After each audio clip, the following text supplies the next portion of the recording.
Baggies fans, Happy New Year. Welcome to expressthestar.com. Well, it's not a very happy New Year because Albion have been beaten here in South Wales on New Year's Day by 1-0. It's raining, it's windy, it's horrible, miserable. Coxy, a miserable start to the year. Yes, we're both miserable, aren't we, after that? 1-0 defeat, disappointing. I think it was a pretty even game, really. I don't think there was that much in it. I don't think Albion were at their best, but I mean, I wasn't at Middlesbrough, but it wasn't anywhere near that level of poor performance, was it? There wasn't much in it, as I say. Carlos Corberan's just said down there, Albion's period from the mid to the end of the first half was their moment to go and get the goal they needed. A couple of chances and Brandon Thomas-Asante missed the game's best chance. Keeper saved it. After great work from Tom Fellows, who was brilliant, by the way. You know, Albion's best player, I think, on his first start under Corberan. And Swans take their chance, don't they? It looked like it was going to be sort of direct from a free kick corner. Big Harry Darling winning all the headers and knocked one down for Cullen. Bit of a deflection and Cullen slotted it. So Albion couldn't rally and respond and forge a clear chance, could they? But the overriding story is more attacking woe in terms of availability.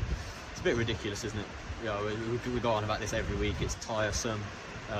Luck, you know, probably, but it's just. I said to Corberan in there, and I've put it out on social media, I just don't see how Albion can continue winning games and build momentum and consistency when they're going into games with 1, 2, 3 more attackers unavailable. There's no options in reserves to come on and affect the game. You know, I made a point of Pippa being an emergency number 10, backup right back, and Corberan, without being prompted, has made the same sort of point down there in the presser. Shows the situation, doesn't it? So yeah. We lost Jed Wallace, who was injured against Leeds. He's going for a scan tomorrow on a groin injury. John Swift, we know, has had his problems and wasn't risked Nightmare today. with Swift, really. He was named on the bench there, and fans have said, why didn't he come on? I don't think it was ever the plan for him to come on by the sound of things. Well, Corberan spoke a bit about it down there, a bit of a long-winded one, but I had a few tests over the weekend this morning. A point this morning, I think he felt okay to be involved in the last 5 or whatever and named him on the bench. Warming up in the first half on the touchline, felt fine, they'd be alright. Warming up in the second half, feeling the pain in the calf again.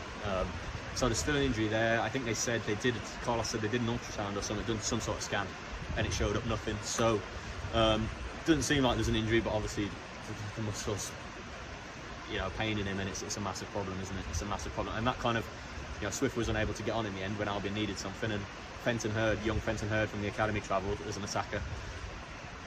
Didn't have a place on the bench because Swift was there, he couldn't get on. So yeah, that situation with Wallace and Swift, and then of course Jeremy Sarmiento. And Carlos Corberan has spoken about that now. Yeah. You spoke at length about it as well. What did you say? Didn't enlighten us with too much, really. I think, you know, whatever's behind the scenes there, you know, isn't going to be thrown into open play by Corberan. Really, he's not going to.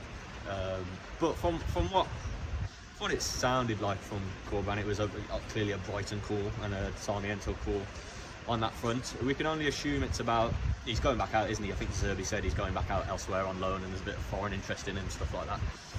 But we can only sort of assume that they're unhappy with either minutes on the pitch or development, which I think is unfair on Albion and harsh on Albion, really. I don't think Albion could have done any more. The proper Albion, this is, you know, our Albion, not Brighton. Sarmiento started 6 out of 7, I think, just until Boxing Day. 6 games in a row he started, and that's after he recovered from the injury he sustained after his first start, when he wasn't robust enough to play Championship football. That was always the test initially in the loan. Don't forget he came to the Hawthorns injured, or recovering from a broken metatarsal or whatever it was, fracture. Albion, as Corberan said down there, have given him a lot of care and attention from the fitness, from the medical staff, as you do with loans. You know, it's not their own player, but gave them every chance, every help. And then this has happened. No, I don't.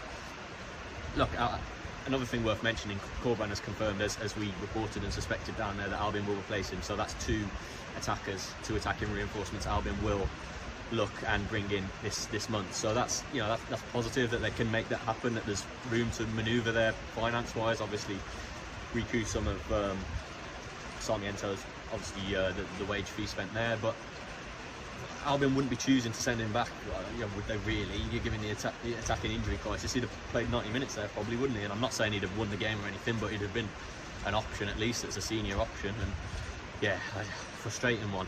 So yeah, to come into this today, it's not an easy away game. I know they're 17th, but to come away, 4th game in 10 days, and then lose 3 attackers, it's a bit ridiculous, isn't it, really? No, it's not an excuse. No, it's just a reason why I think Albion are going to struggle to.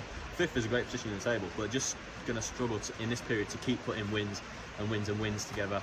However, and I'll mention him, but Tom Fellows was great, wasn't he? On his first league start for 2 years. Obviously, one under Valerian Ismail before, but really good today. Albion's best player. I thought Reach was bright when he came on, and he'll be needed in the coming weeks as an attacking option. Carlos did say that he hoped in an ideal world to have at least one of those reinforcements in for Blackburn next league game in a fortnight, 2 weekends time.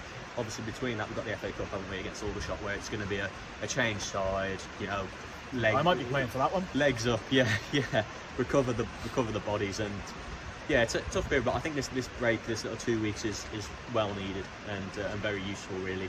Nothing against Aldershot, but it'll be a mixed up side, won't it? And let's see where the land is for Blackburn, I suppose, in 12 days.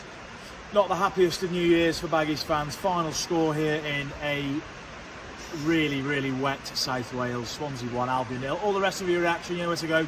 expressandStar.com.